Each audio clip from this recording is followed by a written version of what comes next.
The MLS was progressive. They knew that transparency was key, and the forms and documents all had that in black and white, literally black and white on paper. And so you as the seller, you always had the option to say you're not paying someone else a commission. You had the option of deciding if it's 1%, 2%, 3%, something in between, or even more than that. So we're very happy that the MLS just said, hey, it's gonna be in black and white. You're gonna be told what's being paid, what's not being paid, what your options are. And I think it's a great change for the industry.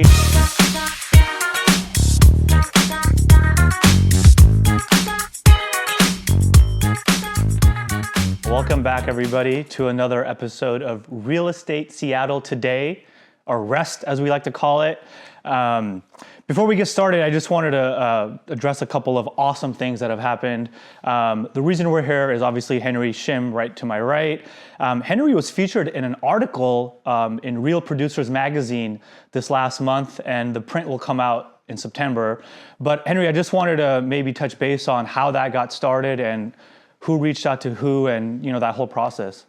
Yeah, that was, it's fun. It's actually Real Producers Seattle. It's a magazine that is sent out to the top 5% of real estate brokers in the state.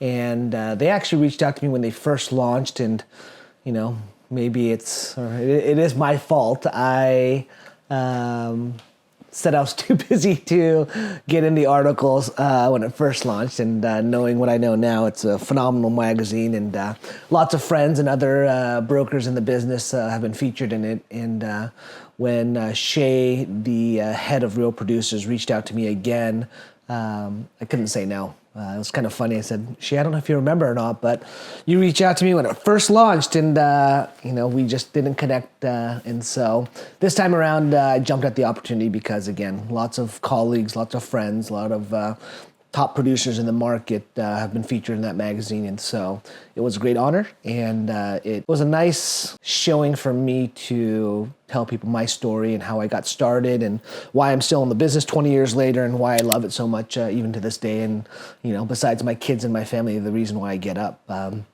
so they asked, we did a pretty long interview. I think he said it was going to be 30 minutes, and I'm a talker, and he's a great listener. And we probably talked for, I want to say it was about an hour, 10 minutes. And he got my whole background and how I started and where I came from. And so, obviously print is one thing, and being on video is another. And so I just want to kind of tell people how 20 years I got into the business.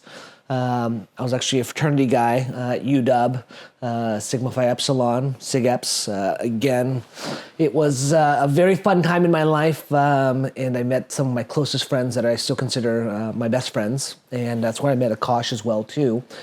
But my junior year, I lived all 4 years, and I could have actually graduated about a year early, but I had so much fun that I took 2 classes, 1 class, and 0 classes my senior year just to drag it out. And I took less classes just so I could stay there because it was so much fun. But our cook, we had a cook at our fraternity, and he made us lunch and dinner every day. And over the years, he befriended me and I befriended him. Had a lot of stories and a lot of insight, and just was a good guy. And again, not everyone talked to him at length, but the people that did definitely got a lot out of it. And so I think junior year, he started reaching out to me, and his name is Steve Flanagan. He passed away last year, and it's, again, he touched a lot of people's lives during my 4 years there. And gosh, I want to say he was there at least a decade before I got there as well. So great guy. And he basically would just always kind of get in my ear about what I was doing after college. And I said I didn't know. I thought probably I was going to go to law school. I was a law society justice minor and a sociology major. And again, I don't use those in my career. Maybe I do. The education, I use that. UW, great education. But so he'd always ask me, I was like, I'm probably going to law school. And that happened a lot in our conversations my junior year. And then my senior year, he said, hey, Henry, what are you doing? It's like, I'm probably going to go to law school. He said, okay, well, before you do that or before you make that decision, let me have you talk to my real estate broker. He was a SigEp as well. And I want to say he was like 6 years older than me and years ahead of me in college. But he worked for one of the big commercial brokerages, and then he started, I think it was 2 years or a year before I graduated, his own boutique commercial firm, focusing on multifamily. We did some office and some other things in between, but it was mostly focused on multifamily. And I was talking to Steve about it. He's like, he does all my deals for me. And, a lot of people don't know this, but, he was making 40 grand as a fraternity cook, but he was a multimillionaire because he bought so much real estate, and he bought it through the broker, Pat Suarez at EHI Real Estate Advisors. They've changed their name now, but he did that, and he said, meet him. I'm going to set up a meeting with you guys, and if you like it, great. If not, not a big deal. And so one day, when we met up, we went to Tully's Coffee, which is now closed and shut down. We went to get coffee, and the guy doesn't even drink coffee. He got an ice cream cone there, of all things.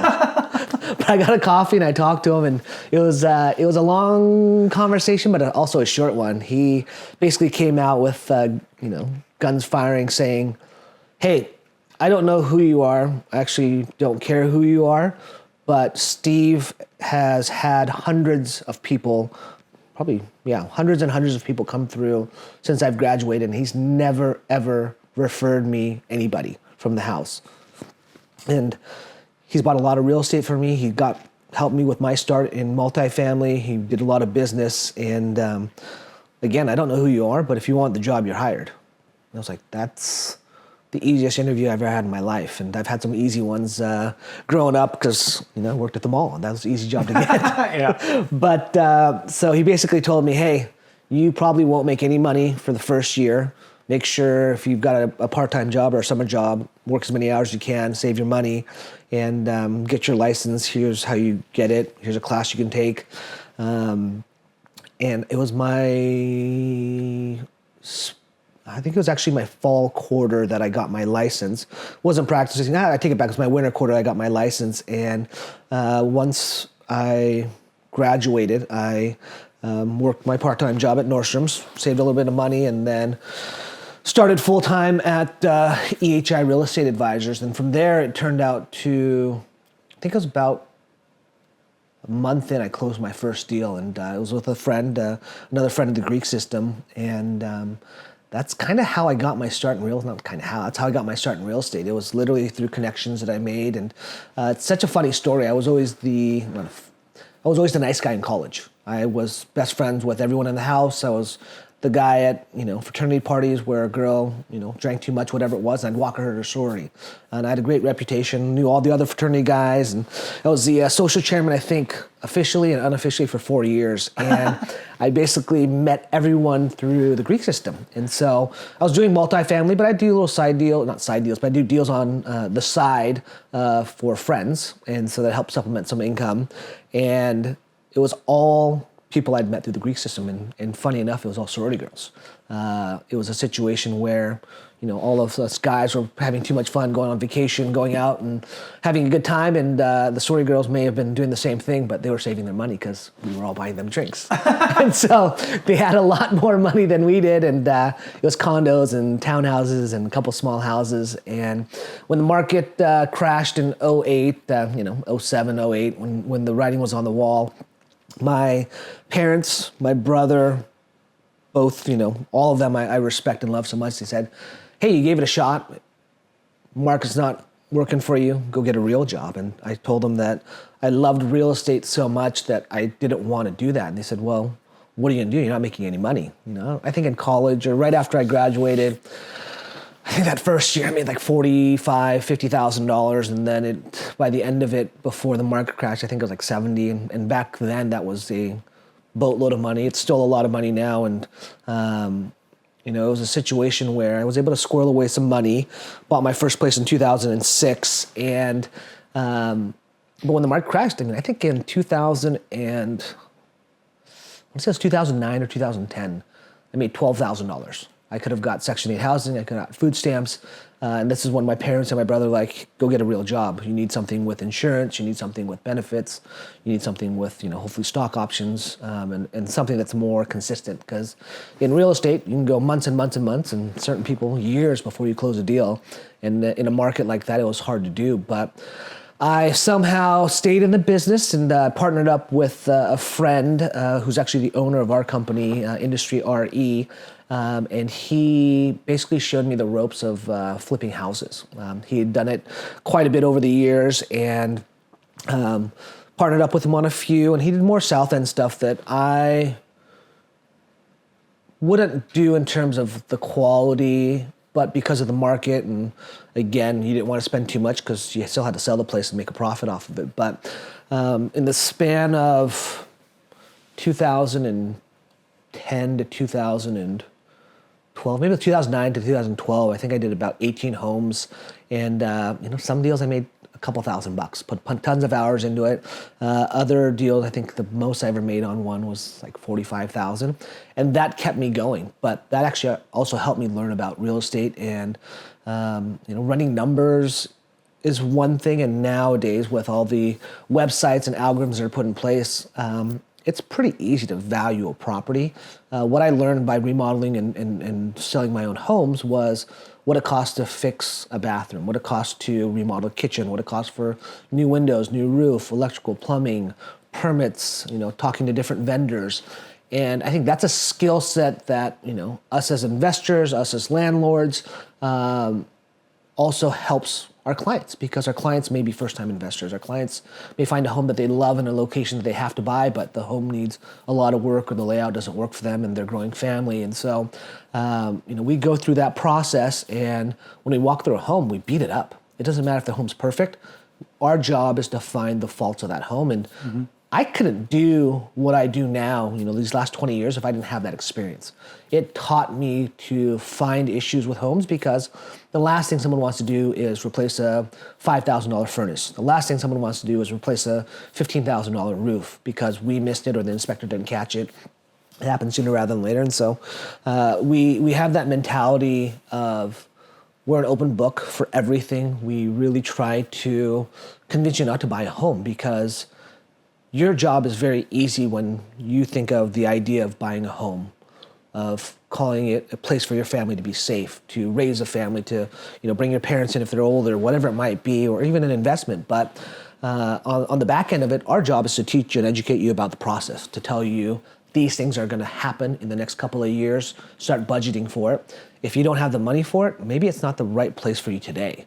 It's a situation where a lot of our clients can afford $1 million home, but they couldn't buy a $600,000 house and put $400,000 into the remodel. And so sometimes it makes sense to pay a premium and get a turnkey home versus something that's a rehab project where it's going to take you 9 months to go through the permit process, to remove walls, change out plumbing, electrical, and whatnot. And so again, that story, I guess, kind of mixed in a couple different things, but I got my start basically in college, while I was still in college when I got licensed, and then that market downturn actually was a really good thing for me, because it forced me to learn the market in a different way.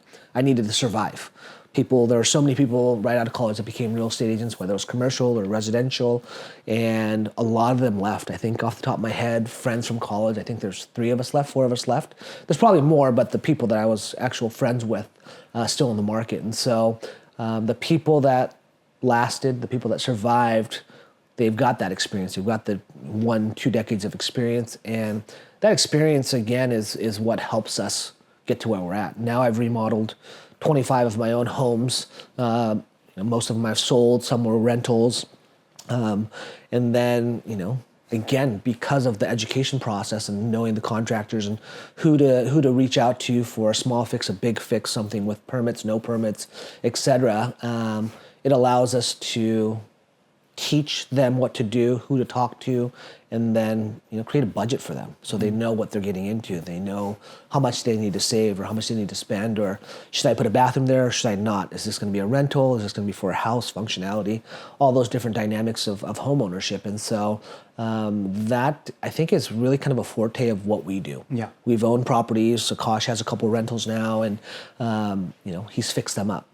He's looking at Airbnb options. He's looking at this and that. I'm always on the lookout for more real estate. And so, we're not only your broker, your real estate broker, we're also investors as well. And so we'll give you the personal side of it, because we have families. We have a home that we already own. And also we're investors. We want to buy more real estate. We want to know about the market. We look at all those different dynamics to educate you and teach you so you can make that best decision. And so those last 20 years, again, I think I've probably helped, I know it's a pretty broad range, but probably 100 to 200 of our friends and clients with remodels. I'm not a general contractor. I'm not licensed, bought, and insured, but I've done enough of them now where I've got the people and the connections, and we've got the people and connections to help you out. And so, again, that's just another dynamic that we bring to the table where, again, running numbers, it still takes time and you've got to do it right. You don't want to overpay for something. If something's a great deal, you want to jump at that opportunity. But also you want to know, again, for your livelihood, for you living in that home, the livability of it, what it's going to cost to fix, change, remodel, replace.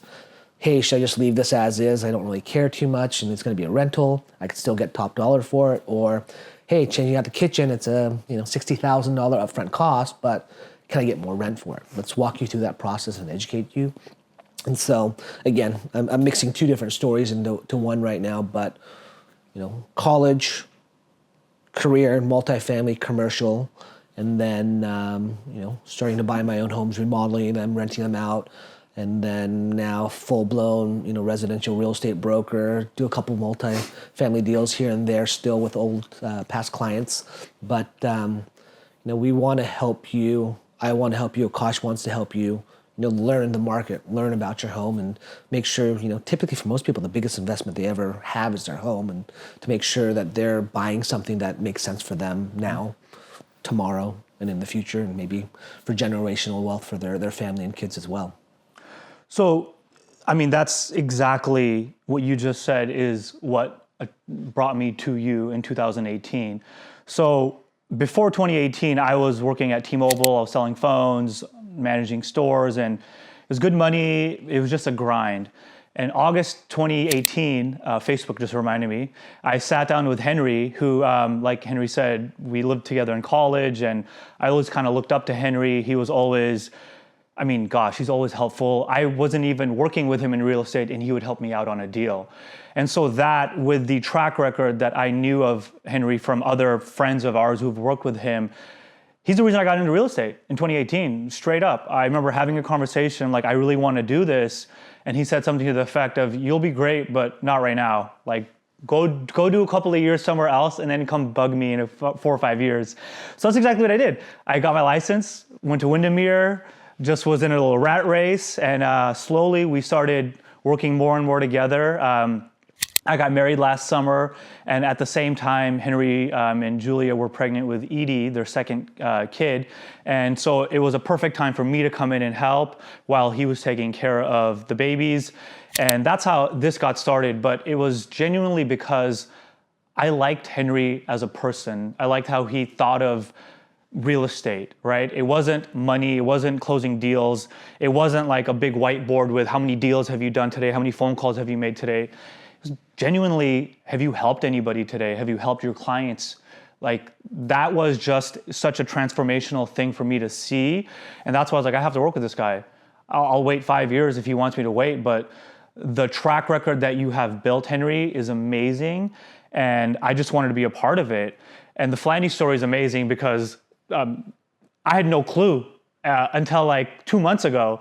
And that was the reason that you got started into real estate. And I think it's an amazing story because it just goes to show you that anybody can be in real estate, genuinely. You can have a job and also have a empire in the background that I would venture to bet that 99 out of 100 people in that fraternity probably didn't know, right? Like that man had an empire and he was so helpful in guiding what this has become now.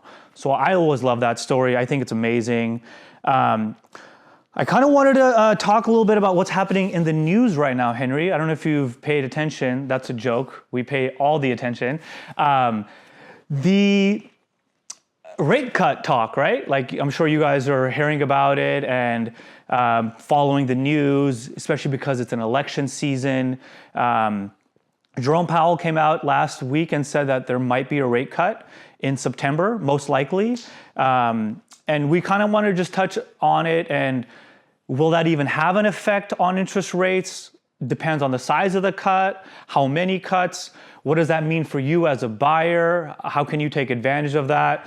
So what are your thoughts, Henry, on a rate cut happening and if that's going to even affect interest rates, or what you think people should be doing in the time period between now and then?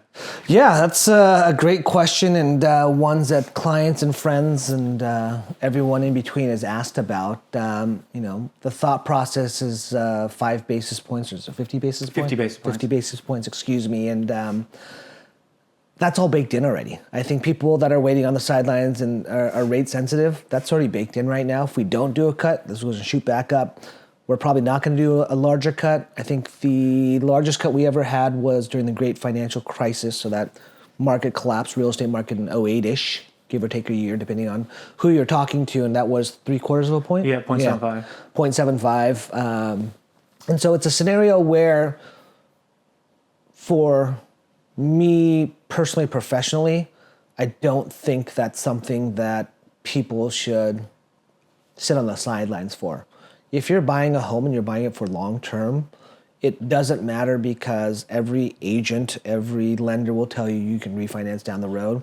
There's obviously cost behind that. Some lenders will provide free refinances. That's kind of the new shtick that they use, because people are all expecting, hoping, wanting a rate cut. And so for me, it doesn't make that big of a difference, because long term, you're gonna have the rates fluctuate. Right? When we were at the low, in the 2s and in the 3s, that was free money. People bought everything and anything they could, but what happened with that? You just saw exponential price increases. You saw the bidding wars, where I've had deals where people offered 50, 60% above asking. It was ridiculous. It was crazy to think that someone was willing to pay that much for it, but for them, that cost didn't matter because rates were so cheap. In reality, in this market right now, we had 3 closings last week, and again, this is dated for August 28th, just so you have some context. Every single one of them, we took a big haircut, or the sellers did, and so our clients are ecstatic about it. I think one was, they did a price cut of $150K, and then we negotiated another $100,000 off of that, so $250,000 off a home. For context, it was in the $2 million range. Another one was one in Magnolia. They just did a $25,000 price cut, and then we negotiated an extra $30,000, or roughly $30,000 off that, with closing costs as well baked into the price. Did that. Another one in Newcastle, we did. We got another, solid price reduction on the home, even though comps that had recently sold say it was worth more. The market is stagnant. We're in the summer slowdown. People are psychologically waiting for a rate cut, and that's, again, already baked in.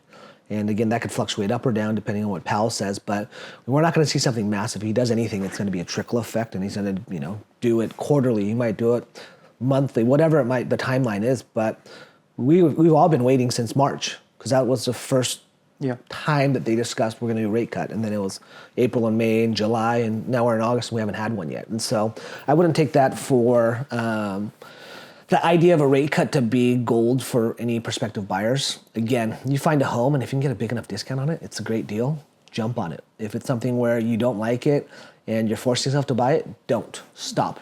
Stop in your tracks, take a break, relax, do your own thing, and then circle back when you do find a home that you love. Because if you're buying that home for you, your family, your friend, whatever the situation is, it's got to be a scenario where you know that you want this home and you're going to be there in the long term. I always say this to clients, friends and clients. If a home appreciates 7% a year for 10 years, it doubles in value. Will there be dips? Absolutely. Will there be upside? Absolutely. If you have a long-term vision on any real estate you buy, make sure you can afford it. People, it's a trap that people get into where, like, well, I'm going to make more money. I'm going to get a raise. I'm going to get more RSUs, whatever it might be. But the reality is, don't overspend. If you like to go on vacations, make sure you have a budget for that still. Bake that into what you're willing to pay for a mortgage every month. But I think it's in general, it's great to hear. We all are now stuck on the lowest number because it, benefits us the most for our mortgages. But the reality is, a home is a long-term investment. If you look at it that way, you will make money off of it. The longer you hold it, hopefully you're paying down the mortgage. You're not, back in the day when I first started, interest only was a big thing. I did that. Wish I never did that, because I paid interest only for a very long time when I should be building equity. But, now I think those are far and few between for loan options. But get into a place, love it, see the upside in it, whether it's a remodel, whether it's renting it out in 2, 3, 5, 10 years. Think long term. And again, the rates are one dynamic of it. But I think for me, when I talk to clients, it's don't think about just the rate. Think about the bigger picture, because that's just one portion of it. And it's a situation where you could refinance out of it. Think about the home and the long-term consequences and benefits of buying that specific home, and then you'll be set. Yeah, I think the rate cut talk is something that people have been talking about for a couple of years, and so it's always top of mind. And I think it's always important to know what it even means when there's a rate cut. I think Henry touched on it. The largest cut that Fed's ever done is 0.75. And I genuinely believe we would need that size of a cut for there to be a substantial decrease in interest rates. But writings on the wall, it's probably going to be 0.25 back-to-back months or something slow like that. So this whole idea that we're going to go from 6.5 to like 4.5 overnight or something that drastic, I just don't think it's reality. But like Henry said, it is good that these talks are happening, because over the next 12 months, we're going to see a little bit more balancing out. And I think you'll agree with me on this, Henry. I don't think we're ever going to go back to the 2s or the 3s. And I don't think we want to go back to the 2s or the 3s, because that brings out the fourth kind of buyer, which is your discretionary buyer, the person who's buying to make this into a rental, the institutional buyer who's buying this because it's cheaper to buy it at a 2.5% rate than saving their money in their savings account. We don't want those buyers there, because it makes it impossible for mom and pop to buy a home, because they're competing against people with deep pockets who at a 3% interest rate are just throwing money around. So like a 4.5, 5.5, would you say that's kind of the sweet spot, right? Where it's a balanced market, where we're not getting 100,000 above each price point because you can get a 2.25% interest rate? Yeah, I mean, again, I like to talk in broad terms. And so whether we go down to 2 or 3, again, I think it's something in the past. And again, all those bullet points you just touched upon, those are all material information of, again, when you get institutional buyers, Blackstone, went crazy the last few years, and they're literally buying every home that they can right now. And so buyers, again, the mom and pops, the school teachers, the police officers, everyone else that, make money but not enough to compete with these big monsters, it makes it hard to get in the door. Again, it's all based on time. If we have a recession, you're going to see the real estate market drop. You could try to time it, but you might be, let's say in the stock market, catching a falling knife. You don't know. And then you sell too fast, and then it rebounds, and now you've lost money, and now you have to go back into the market again too. And so whether interest rates, we're in the 7.5, 8+ range earlier this year, or at the 6.5 range now, it's one of those situations where every market is going to be different. Yep. The coast got really big during COVID. Right, people wanted to move in there. We had people from overseas dumping money into Seattle, East Side, our market over here. So, in more broader terms, it doesn't matter what interest rates are. There's going to be a buyer pool for it at a high rate, because they don't care, because they have money and they think it's a better ROI than putting money into stocks or T-bonds. They're going to have that buyer that says, I'm going to scrape every penny and get an FHA loan at 3%, 3.5%. And buy anything I can because I want to own real estate. And so rates are, again, it plays with your bottom line, absolutely. But at the end of the day, it's a situation where if you want to buy a home, you're going to buy it. You're going to figure out whether it's borrowing money from parents or selling some stock or borrowing off your 401k, whatever that dynamic is, you're going to do it. So again, I don't think that we're going to see rates that low unless we have some kind of another great recession. If we have something where the government needs to really stimulate the economy, because every home sold, I don't actually know the number, so I won't even guess, but every home sold dumps so much more money into the economy. Yeah. It's not just real estate brokers, it's the lenders, it's the builders, it's the contractors, it's everyone in between. And so that is a major catalyst to help the economy. So if there is something catastrophic, another major war, and granted we have a couple throughout the world now, but it's a situation where if the government needs to do it, they've shown during COVID and till now that they're willing to do whatever it takes to keep the economy afloat. Biden, Powell, Trump, whoever was president said we need to stimulate. Unfortunately now, sandwiches cost $30. Inflation is disgusting, but your hedge on that was real estate. So if you bought real estate on the low when COVID first hit, what's it, 3 years now? 2021? Yeah, COVID, 2020 COVID started, I already forgot. COVID started in 2020. If you timed it right, you doubled your money already in 4 years. It's disgusting to say that, but it's awesome if you bought. So kudos to you. So I think it's all timing, and you can't ever really time the market. So you hear it in the stock market and you hear it in real estate.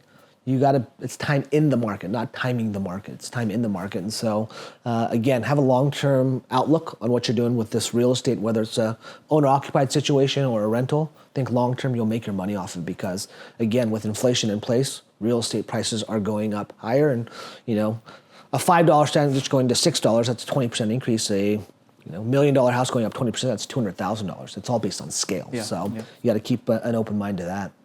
You're probably watching this in the state of Washington, or if you're following me, maybe in India. I'm just kidding. So this might not be pertinent to us, but in the United States, this last month of August, we had a really big change in how the commissions are paid out. I'm sure you're probably aware of the lawsuits that are happening across the country. And Henry actually made a video about this a couple of weeks back. And I just want to touch on it real quickly because our Northwest MLS, where all of the listings that you guys see in the state of Washington, majority of them, decided not to partake in this lawsuit. So if you are looking at buying a home anywhere else in the country, your MLS page cannot put the commission amount on the listing. In Washington, our MLS, Northwest MLS, is progressive. They're forward thinking. They already addressed this a couple of years back in our forums. So they've decided that, hey, we don't want to participate in this lawsuit. And it makes me feel really good about being in such a forward-thinking, smart, progressive organization where they have our best interest. And we've made it clear to buyers and sellers for years now, this isn't brand new, for years now on who's paying who has to pay who, and who doesn't have to. It's all laid out. And I think it's just an amazing thing that our MLS was able to get out ahead of this. And we're going to be the leaders in the industry because other MLSs are looking at our forums and, hey, how do we copy this? How do we implement this in our market? And for you as the consumer, it's just going to be crystal clear as to what is being paid and what is required to be paid. And I'm very happy that this is happening. I know Henry is too. Being an established agent, I know Henry's had to deal with a lot of other agents who are newer, who don't really explain how things work the best. So we're very happy that the MLS just said, hey, it's going to be in black and white. You're going to be told what's being paid, what's not being paid, what your options are. And I think it's a great change for the industry. And I kind of just quickly wanted to see what your thoughts on the settlement and what MLS is doing, Northwest MLS. Yeah, I mean, again, you touched upon, the major bullet points where the MLS was progressive. They knew that transparency was key, and the forms and documents all had that in black and white. Literally black and white on paper. And so you as the seller, you always had the option to say you're not paying someone else a commission. You had the option of deciding if it's 1%, 2%, 3%, something in between, or even more than that. I think it's a situation where the agents that are scared of commissions disappearing, they're green, they're newer, or they're inexperienced, and they don't know how to value their worth. That's not a knock on them. Everyone had to get a start. The people that worked with me when I was green, a brand new agent a year into it, they took a giant leap of faith. And it was something where they didn't know if I knew what I was doing, but they liked me enough. They trusted me enough to have their best intentions in mind. And so it's a scenario where, for someone like myself, I don't worry about commissions. If something says 0 on the listing, I'll still show it. When the market was bonkers, and again, I'm trying to date this, I want to say somewhere the 2010, 12, 13, you start seeing 0% commission. You saw $500, $1,000. I was like, I would always show them. A, I have to legally. I have a fiduciary duty to do it. And B, it's up to me to say, okay, what's my value worth? I mean, in reality, this is not me being arrogant. I think I deserve more than 3%. I deserve more than, 2.5%. I think I deserve 10%. I do a phenomenal job at what I do because I care.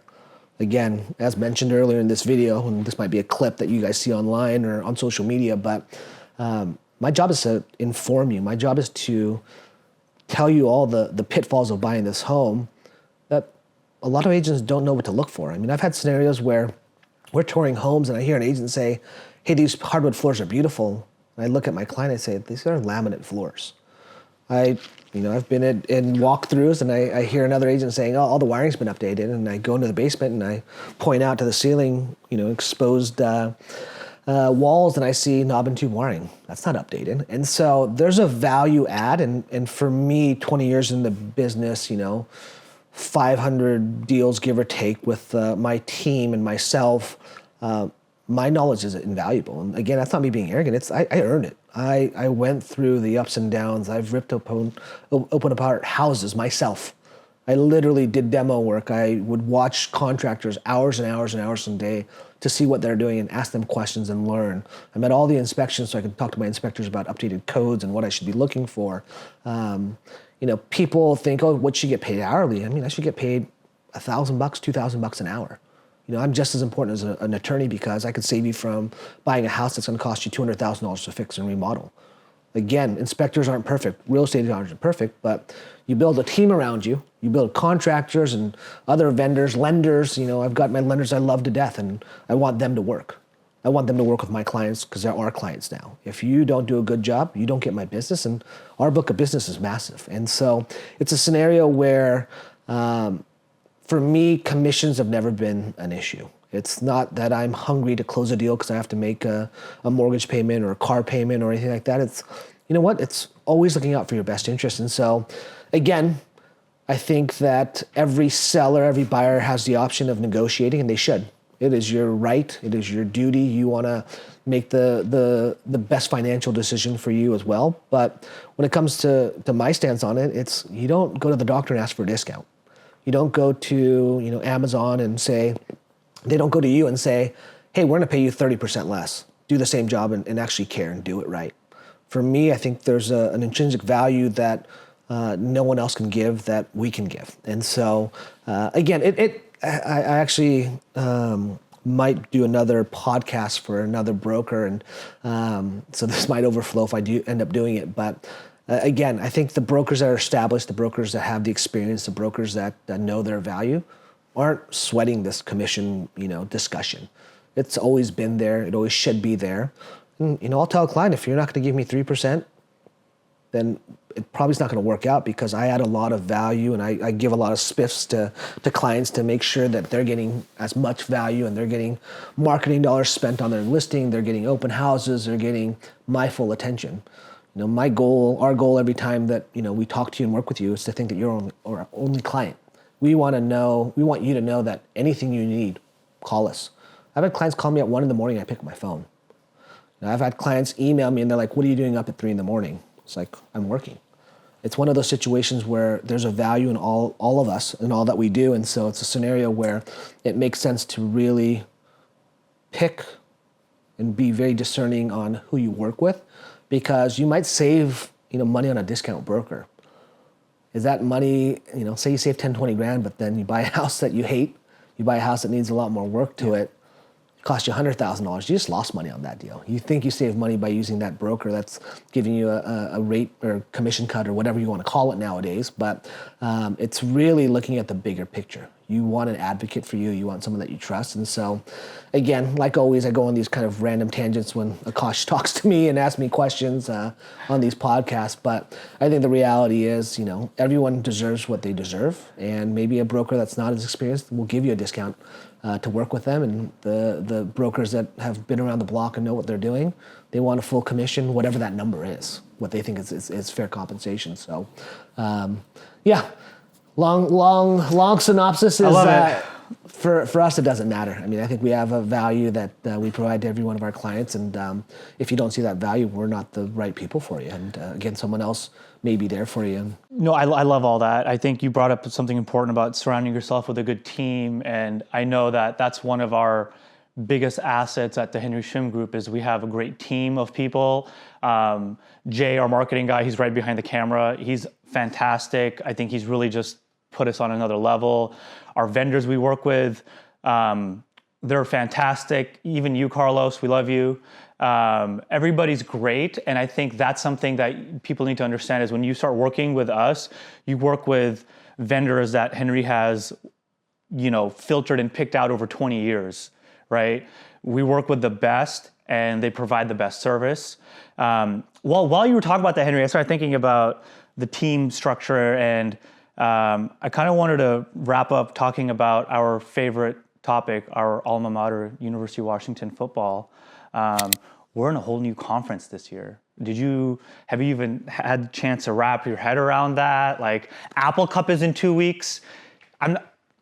That doesn't even make sense. We're playing in like Indiana and Rutgers. Like, as Pac-12 guys, this is so like new, and I'm genuinely excited. I know it's more money for the team, which is going to be a better team eventually, but it's just something brand new for us in Seattle. Like, I saw the Big Ten logo and I was just like, that looks so out of place.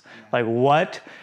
So we're excited. I mean, it's going to be fun. Like, I could see us going to Rutgers for a New York trip and catching the game as like a side. Like, I don't know if I'm going to go to Indiana, but like, some of these away games are going to be very amazing. And what are you excited about this year in the geez, I almost called it the Pac-12 again, in the Big Ten, excuse me.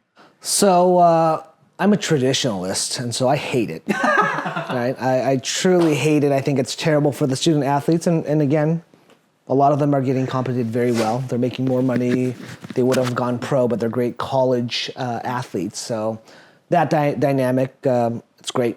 Right? The NIL is fantastic. These kids are putting their bodies on the line. They're probably not doing as much homework and learning as much because they're practicing so much. So that's another story with NIL. But, for me,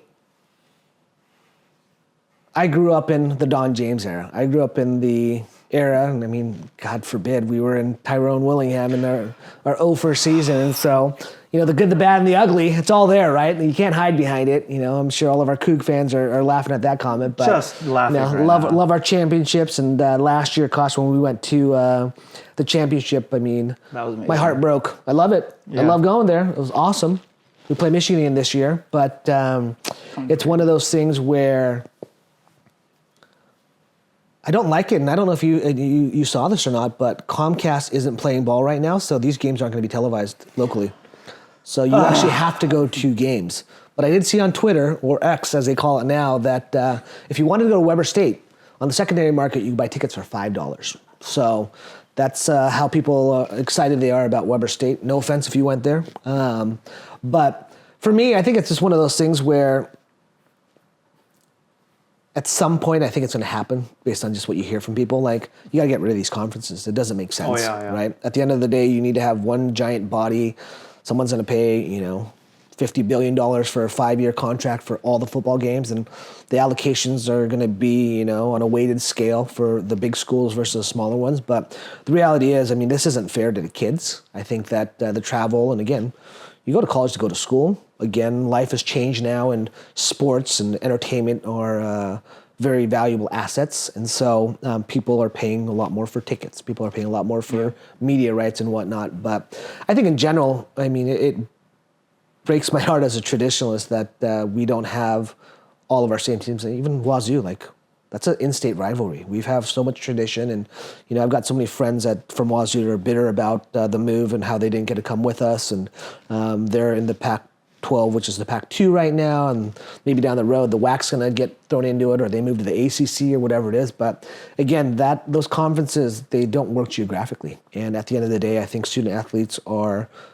they're students first, and then they're athletes, and so again, the kids that are making their money, get yours.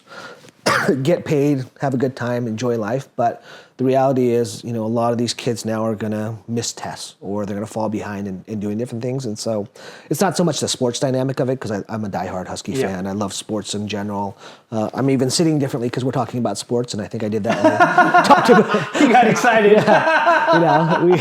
We talked about the Mariners on our last podcast, and I think I leaned back like this as well. So I'm a homer for local sports, but in general, again, I think tradition is very important. I mean, for me personally, it's like culturally tradition's important. I think with, stuff with like college and the fraternity, those are traditions. I think with sports and history, like there's certain things that just need to stay in place. And to see the Pac-12 basically dissolve, I think it's a disservice to, all those great schools and histories that they had to start over again. But again, I wouldn't be surprised in, whatever, what's the Big Ten contract? Is it 7 years, 10 years? I'm not 5 years, sure. Whatever it is, like once that's done, again, someone's going to come in. Apple's going to give $1 trillion, or Amazon or someone else.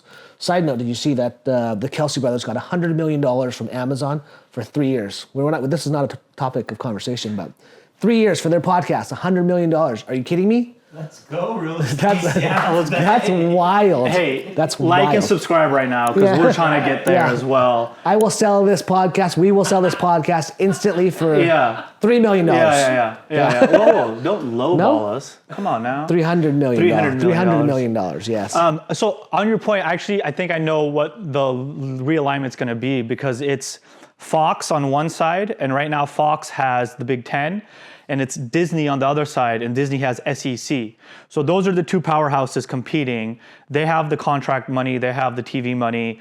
So in my opinion, I think it's gonna become like a West Coast and an East Coast, where Fox is gonna have one side and Disney is gonna have the other side. Because like Henry said, man, it's one thing for the football team to travel to Rutgers, because I get it, it's one trip, one game. How is women's water polo traveling to Rutgers for 2 games on a Tuesday and Thursday? It doesn't make sense financially. It doesn't make sense economically. I mean, we're flying 6 hours across the country. So something's going to change, but for the next couple of years, it's going to be this. It's going to be us playing in Penn State and things I never thought would happen. I think Vegas has it at 7.5, which puts us at 10th place, I think, in the Big Ten, because in the Midwest, they can't count. Big Ten actually has 18 teams, but whatever. I think 10th is probably a good spot for us. I think we might overperform. I was a little nervous about Jed Fish and how we lost our whole team, but he's been doing some amazing things in recruiting. He's brought in some amazing talent. And I think, to your point, Henry, he is the NIL guy. Right? Like we've seen a lot of these older coaches, like the Sabans of the world, retire because they didn't want to, they're old school. Like you have to earn your right to play. You have to wait till you're junior or senior. Jed Fish is like, dude, my goal here is to get you to the NFL. Very like John Calipari, where like college is great, but my goal is to get you drafted. And I think that's where college football is heading, whether you like it or not. But I just like that we have a guy who embraces that. He's all about, I've heard him talk to Softy. He gets it, man. He's all about NIL, how to talk to these players. We're just getting recruits, we're getting talent. So I think we're set up great. I think we'll win 8 games this year. I do. I think 8's the number. I think 8 is a great number. I think we have a pretty standard non-conference schedule, and I don't think we get the blitzkrieg of Ohio State, Penn State, Michigan State away, and USC this year. Like it breaks it up a little bit, so I think we'll be fine. But these schedules are crazy, man. Like,